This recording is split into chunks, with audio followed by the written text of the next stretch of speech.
Good morning बच्चों। Lockdown की इस बड़ी अजीब सी परिस्थिति में हम देख रहे हैं कि सिचुएशंस बिगड़ती ही जा रही हैं, केसेस बढ़ते ही जा रहे हैं, तो आगे खुलने की उम्मीद कम ही है। तो हमें ऑनलाइन ही पढ़ना होगा, ऑनलाइन ही पढ़ाई चालू रखनी होगी। तो प्लीज़ बेटा कीप इट अप, आप लोग पढ़ते रहिए, जितनी कोशिश हो करते रहिए, ठीक है। अपनी कोशिशों को कभी रुकने मत देना, और आप लोग अच्छा कर रहे हैं। मैं आप लोगों के प्रयास की सराहना करता हूँ, और आप लोग काफ़ी अच्छे से कमेंट्स भी करते हैं और असाइनमेंट भी बना के दे रहे हैं, बहुत अच्छी बात है। बट कहीं आपको कोई प्रॉब्लम आ रही हो तो आप ज़रूर शेयर करें। तो ऑनलाइन केमिस्ट्री क्लासेस में मैं डॉक्टर दर्शन सिंह कंबोज आज आपको जो है नया टॉपिक आगे हम स्टार्ट किया था हमने नेचुरल प्रोडक्ट, तो उसको ही थोड़ा डिटेल में हम बात करेंगे। हम बात कर रहे थे टर्पिनॉइड्स की, जिसमें हमने बात करी थी आइसोप्रीन रूल की, स्पेशल आइसोप्रीन रूल की। आज हम बात करने जा रहे हैं classification of terpenoids and extraction of essential oils या टर्पिनॉइड्स। क्लासिफिकेशन सबसे पहले तो एक सिंपल सा क्लासिफाई हम कर दें कि एक होता है टर्पीन और एक होता है टर्पिनॉइड। इसका डिफरेंस हम बात करते हैं। एक होता है टर्पीन और एक होता है टर्पिनॉइड। टर्पीन और टर्पिनॉइड में सिर्फ इतना डिफरेंस है कि जो टर्पीन्स हैं दे आर ओनली हाइड्रोकार्बन्स। ऐसे टर्पिनॉइड्स जो हाइड्रोकार्बन्स हैं ओनली, वो कहे जाएंगे टर्पीन्स। और जो ऑक्सीजनेटेड हाइड्रोकार्बन्स हैं they will be called terpenoids. Oxygenated hydrocarbons, only hydrocarbons, terpenes, and oxygenated hydrocarbons will be termed as terpenoids. So एक और दो कैटेगरी तो ये बन गई। अब classification based on isoprene units भी हम बात करते हैं। टर्पिनॉइड्स का एक और क्लासिफिकेशन इसके बाद है, ठीक है। Cyclic, acyclic, monocyclic, bicyclic, tricyclic, ऐसे भी हम क्लासिफाई कर सकते हैं। जैसे टर्पीन्स कई होते हैं एसाइक्लिक, एक तरह का क्लासिफिकेशन आपका ये हो गया जिसमें टर्पीन कहा, टर्पिनॉइड कहा। दूसरे तरह का क्लासिफिकेशन आपका हो गया एसाइक्लिक। टर्पिनॉइड्स होंगे जो स्ट्रेट चेन कंपाउंड्स होंगे, कार्बन कंपाउंड स्ट्रेट चेन मतलब सीधी चेन में जुड़े होंगे, और ब्रांच भी हो सकते हैं लेकिन रिंग नहीं होगी, विदाउट रिंग होंगे, विदाउट रिंग। ऐसे टर्पिनॉइड एसाइक्लिक में आएंगे, विदाउट रिंग होगा, ठीक है। इसके अलावा जैसे एसाइक्लिक का एक बेस्ट एग्जांपल है मिर्सीन। इसका स्ट्रक्चर हमने पिछली बार डिस्कस किया था, मिर्सीन है, तो मिर्सीन हमारा एग्जांपल हो सकता है। दूसरी बात हम करते हैं साइक्लिक, बी, आपका बी कैटेगरी हो गई साइक्लिक, ठीक है। साइक्लिक टर्पीन्स में हम क्या कह सकते हैं कि साइक्लिक टर्पीन्स फिर से बांटे जा सकते हैं, क्या, मोनोसाइक्लिक, बाईसाइक्लिक, ट्राईसाइक्लिक, टेट्रासाइक्लिक, सो हो सकते हैं। टेट्रासाइक्लिक कम होते हैं, ठीक है। ट्राईसाइक्लिक तक की बात होती है, मोस्टली ट्राईसाइक्लिक होते हैं, लेकिन टेट्रासाइक्लिक भी हो सकते हैं होने को। तो ऐसा नहीं है कि हो ही नहीं सकते हैं, हो सकता है अभी तक डिस्कवर्ड ना हो, ठीक है, हो सकते हैं। तो monocyclic, bicyclic, tricyclic, tetracyclic, so on classify हम कर सकते हैं। मोनोसाइक्लिक, बाईसाइक्लिक, ट्राईसाइक्लिक, तो ये जो है आपका क्लासिफिकेशन के लिए तो सिंपल, बहुत मेन क्लासिफिकेशन नहीं है। मेन क्लासिफिकेशन है on the basis of isoprene units. Main जो क्लासिफिकेशन है on the basis of isoprene units, कितनी आइसोप्रीन यूनिट्स उसमें प्रेजेंट हैं, तो उसके बेसिस पे हम क्लासिफाई करते हैं टर्पिनॉइड्स को। तो हम इसका क्लासिफिकेशन देखें। आइसोप्रीन यूनिट मिनिमम 2 तो चाहिए, 2 होंगी, उसके बाद 3 हो सकती हैं, उसके बाद 4 हो सकती हैं, उसके बाद 5 हो सकती हैं, 6 हो सकती हैं, और 6 के बाद 8 हो सकती हैं, और लार्ज नंबर हो सकता है। किसी उसमें एक आइसोप्रीन से कोई टर्पिनॉइड बनता नहीं, 2 होंगी, 3 होंगी, 4 होंगी, 5 होंगी, 6 होंगी, 8 होंगी, n होंगी। 7 वाला अभी तक एग्जाम्पल नोन नहीं है, ठीक है। तो ये हम बात करते हैं कि इधर हम बात करें सीरियल नंबर, ठीक है, कितने तरह की आपकी टर्पीन्स हो सकती हैं। पहला आपका हो गया जिसमें ऊपर ले लेते हैं, इधर हम लेते हैं सीरियल नंबर, ठीक है। पहला आपका हो गया जब 2 आइसोप्रीन यूनिट्स, ये इनका नंबर हो गया, कितनी आइसोप्रीन यूनिट्स हैं, ठीक है। और यहाँ हम बात करेंगे फॉर्मूला क्या होगा, ठीक है, यहाँ हम बात करेंगे उसका फॉर्मूला क्या होगा, और यहाँ हम बात करेंगे उसका नेम क्या रखेंगे, हम उस क्लास का नेम क्या होगा, उस क्लास के आइसोटर्पिनॉइड्स का नेम क्या होगा। तो यहाँ पे नेम उसका क्या होगा, मोनोटर्पीन, ठीक है, मोनोटर्पीन्स। अगर मोनोटर्पीन्स कहते हैं यानी कि हाइड्रोकार्बन है, मोनोटर्पिनॉइड्स कहते हैं यानी कि ऑक्सीजनेटेड हाइड्रोकार्बन है। दूसरा मोनोटर्पीन, और इसका फॉर्मूला क्या होगा, देखिए कभी भी आइसोप्रीन का जो मॉलिक्यूलर फॉर्मूला होता है C5H8 होता है। आइसोप्रीन का मॉलिक्यूलर फॉर्मूला क्या होता है, C5H8, 2 हो जाएंगे तो डबल कर दीजिए, C10H16 होगा मोनोटर्पिनॉइड का, इसको 2 से मल्टीप्लाई कर दिया। ऐसे ही जो 3 आइसोप्रीन यूनिट जुड़े होंगे तो उसको कहते हैं सेस्क्यू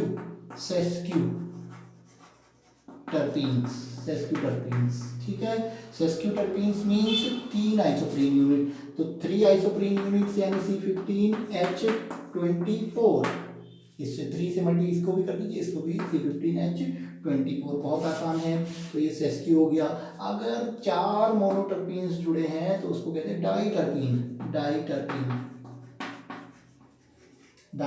यानी कि क्या आ जाएगा C20 और H32 मॉलिक्यूलर फॉर्मूला क्या हो जाएगा, C20H32, तो ये थर्ड कैटेगरी हो गई। ऐसे ही जो ये फिफ्थ है ये हो जाएगा सेस्टर टर्पीन। फिफ्थ में क्या आता है, सेस्टर, SESTER, सेस्टर, क्या रखेंगे 5 में, सेस्टर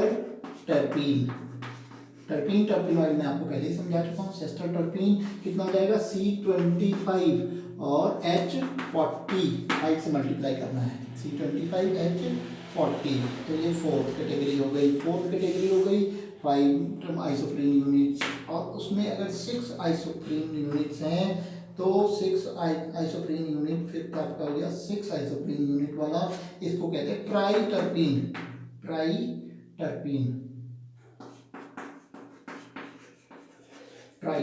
ठीक है। 6 आइसोप्रीन यूनिट मतलब ट्राइटर्पीन, और आपका फॉर्मूला क्या बन जाएगा, 6 से मल्टीप्लाई कर देंगे, C30H8 H48, ये हो जाएगा आपका ट्राइटर्पीन। 8 हो जाता है तो टेट्राटर्पीन, ठीक है, टेट्राटर्पीन। और फॉर्मूला आप निकाल सकते हैं, मैंने आपको निकालना बता दिया। फॉर्मूला हो जाएगा, N हो जाता है तो उसको कहते हैं पॉलीटर्पीन, ठीक है, पॉलीटर्पीन, ये 6 ये 7 पॉलीटर्पीन। इसका फॉर्मूला क्या हो जाएगा, C5H8 होल N, इसका फॉर्मूला हो जाएगा होल N, मतलब N जो है N टाइम से जुड़े हुए हैं isoprene unit. This is all about classification of terpenoids और टर्पीन्स क्लासिफिकेशन। इतना आपको केवल याद रखना है, बहुत आसान है टर्पीन्स का क्लासिफिकेशन। नाम याद रखना इंपॉर्टेंट है, mono, sesqui, di, sester, tri, tetra, poly, mono, sesqui, di, sester, tri, tetra and poly. तो 2 3 4 5 6 8 N, 2 3 4 5 6 8 N, क्या याद कर लेंगे, फॉर्मूला तो फॉर्मूला को मल्टीप्लाई करना है, खाली इसको मल्टीप्लाई करते जाइए, ये हो जाना है।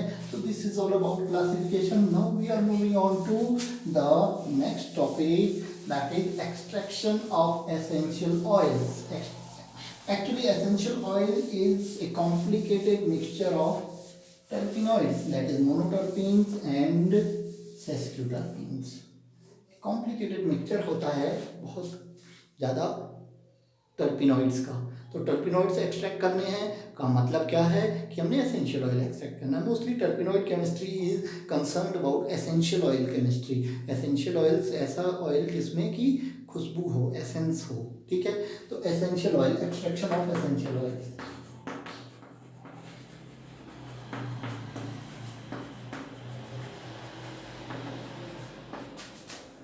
मैंने क्या बताया बेटा, essential oil is a complicated mixture of monoterpenes and sesquiterpenes, monoterpenes and sesquiterpenes का एक कॉम्प्लिकेटेड मिक्सचर होता है एसेंशियल ऑयल, ठीक है। फॉर एग्जांपल पुदीने का तेल हो, पुदीने का तेल हो, उसमें मेंथॉल मेजर होता है, लेकिन बहुत सारे और कंपोनेंट भी उसमें प्रेजेंट होते हैं, एक कॉम्प्लिकेटेड। लेकिन कुछ एसेंशियल ऑयल जो हैं इसके एक्सेप्शन भी होते हैं कि वो मिक्सचर नहीं होते, प्योर उसमें कंपाउंड ही होता है। जैसे oil of wintergreen, oil of wintergreen, wintergreen एक पौधे का नाम है, उसमें जो मेजर कंपाउंड होता है वो मिथाइल सैलिसिलेट होता है। जो आयोडेक्स आप लगाते हैं ना, आयोडेक्स, वो एसेंशियल ऑयल से निकाला गया कंपाउंड आयोडेक्स के अंदर क्या है, मिथाइल सैलिसिलेट। आयोडेक्स के अंदर जो आयोडेक्स की स्मेल होती है खास, वो मिथाइल सैलिसिलेट की वजह से होती है। और ये मिथाइल सैलिसिलेट जो है ये एक टर्पीनॉइड कंपोनेंट है, टर्पीन्स का कंपोनेंट है, टर्पीन है, और एक प्लांट के एसेंशियल ऑयल में होता है। तो how we are going to extract essential oil, जैसे आपने सुना होगा बेटा lemon grass oil, lemon grass, lemon grass आप जानते हैं, लेमन ग्रास जो सिंथॉल साबुन में या बहुत सारे essence flavour and fragrance industry में लेमन ग्रास का बहुत ज़्यादा यूज़ किया जाता है। तो उसको ऑयल को आप एक्सट्रैक्ट कर कैसे करते हैं, पहला है एक्सप्रेशन मेथड, एक्सप्रेशन मेथड।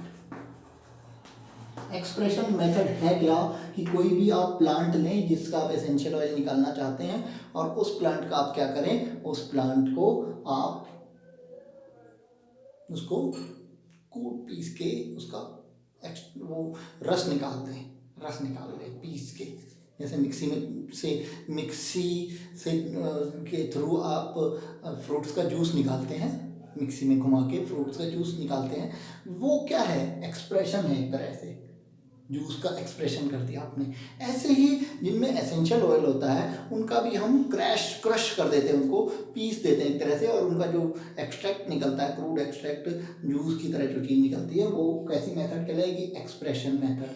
जो लार्ज स्केल में जो एसेंशियल ऑयल निकाला जाता है, बहुत ज़्यादा अमाउंट में निकाला जाता है, वो एक्सप्रेशन मेथड से निकाला जाता है। जैसे लेमन ग्रास का एसेंशियल ऑयल, लेमन ग्रास बहुत होती है पहाड़ों पे, लेमन ग्रास का एसेंशियल ऑयल जो है वो एक्सप्रेशन मेथड से, मतलब उसको मिक्सी में आप घुमा दीजिए, उससे जो जूस निकलेगा उससे आप आइसोलेट कर सकते हैं क्या, एसेंशियल, प्योर एसेंशियल ऑयल। या फिर जो सिट्रस फ्रूट्स का ऑयल होता है, सिट्रस फ्रूट जैसे नींबू होता है ना, नींबू का ऑयल निकाल सकते हैं, सिट्रल होता है उसमें बड़ी अच्छी खुशबू जो होती है, उसका एसेंशियल ऑयल एक्सप्रेशन मेथड से निकाला जाता है। एक्सप्रेशन मेथड आप समझ गए होंगे। इसके बाद आपको इसको खुद अपनी लैंग्वेज में लिखना है। उसके बाद आता है एक्सप्रेशन मेथड के बाद आती है दूसरी method, steam distillation. Steam distillation, steam distillation. तो स्टीम डिस्टिलेशन में होता क्या है कि आप जिस भी प्लांट का एसेंशियल ऑयल निकालना चाहते हैं उसको आप डायरेक्ट वाटर के कांटेक्ट में गर्म नहीं करेंगे। आप क्या करेंगे, आपने क्या किया कि यहाँ पानी ले लिया, इसको गर्म कर रहे हैं आप, पानी को आप गर्म कर रहे हैं, और ये पानी गर्म होकर इसकी स्टीम जो होगी वो इस प्लांट मटेरियल जिसका भी आपने एसेंशियल ऑयल निकालना है, इस प्लांट मटेरियल के कांटेक्ट में आएगा, और ये स्टीम इसको हीटअप करेगा, और इस स्टीम के साथ इसका एसेंशियल ऑयल और ये स्टीम दोनों ही कलेक्ट होके आगे जाएंगे, कलेक्ट हो जाएंगे, और इनको आगे एक कंडेंसर आप लगा देंगे, इनके आगे एक कंडेंसर लगा के ठंडा कर देंगे, और ठंडा करने के बाद ये लिक्विड फॉर्म में आपको यहाँ एक मिक्सचर मिल जाएगा। यहाँ पे आप कूलिंग के लिए कंडेंसर लगाएंगे, और यहाँ से जो स्टीम और एसेंशियल ऑयल का मिक्सचर होगा वो यहाँ से आपका यहाँ से कलेक्ट हो जाएगा। यहाँ पे आपके पास फिर से वाटर और एसेंशियल ऑयल का मिक्सचर मिल जाएगा। उन दोनों को आप सेपरेटिंग फनल के थ्रू अलग कर सकते हैं, सेपरेटिंग फनल यूज़ करके इन दोनों को हम अलग कर सकते हैं, ये सेपरेट हो जाएंगे। तो ये आपका प्रोसेस क्या कहलाएगा, स्टीम डिस्टिलेशन। स्टीम मतलब स्टीम के साथ एक और प्रोसेस होती है हाइड्रो डिस्टिलेशन। उसमें ये जो एसेंशियल ऑयल एक्सट्रैक्ट करने का ये जो तरीका है स्टीम डिस्टिलेशन वाला, इस मेथड को कहते हैं कॉपर इलेक्ट्रिक स्टील। ये जो ये वाला इंस्ट्रूमेंट है ये स्टील कहलाता है, कॉपर इलेक्ट्रिक स्टील ये वाला, और आगे कंडेंसर के थ्रू इसको सेपरेट आउट, अलग कोल्ड ठंडा करके हम आइसोलेट कर लेते हैं, ठीक है। उसके बाद में इसमें एक इम्प्रूवमेंट कर दिया जाता है, एक इसी मेथड में स्टीम डिस्टिलेशन में दूसरा मेथड आता है हाइड्रो डिस्टिलेशन। हाइड्रो डिस्टिलेशन में कुछ नहीं है, इसको हम स्टीम से गर्म ना करके हम क्या करते हैं बेटा, हम सीधे सीधे जिसको भी हमने जिसमें भी जिस प्लांट मटेरियल से हमने एसेंशियल ऑयल निकालना है उसको पानी में भिगाते हैं, पानी में डालते हैं और उसको पानी के अंदर उबाल देते हैं, बॉयल कर देते हैं। अब होगा क्या, बॉयल होगा तो ऊपर पानी की वेपर्स भी जाएंगी और एसेंशियल ऑयल भी जाएगा। तो इसके ऊपर हम ऐसा सिस्टम ठंडा करने का लगाते हैं इधर कूलिंग के लिए कि जिससे कि पानी की वेपर्स और वो ऑयल ठंडा हो जाए। और इधर मान लीजिए इसको हमने इकट्ठा किया वेपर्स को ठंडा करके, तो यहाँ पे क्या होगा, पानी के अंदर ऑयल सॉल्युबल नहीं होता है, तो ऑयल की लेयर पानी के ऊपर जमा हो जाती है और पानी नीचे बैठ जाता है।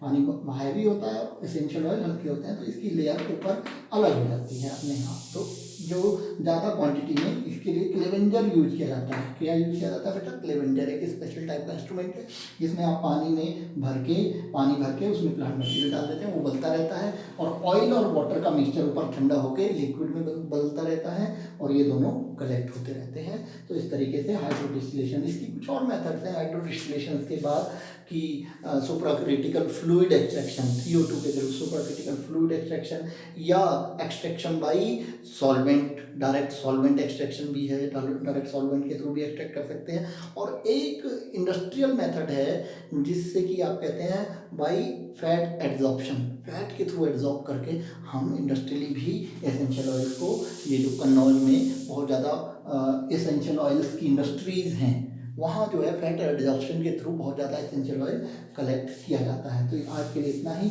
आगे बाकी कल हम बात करेंगे। Thank you very much. Notes बना के भेजिए। Thank you.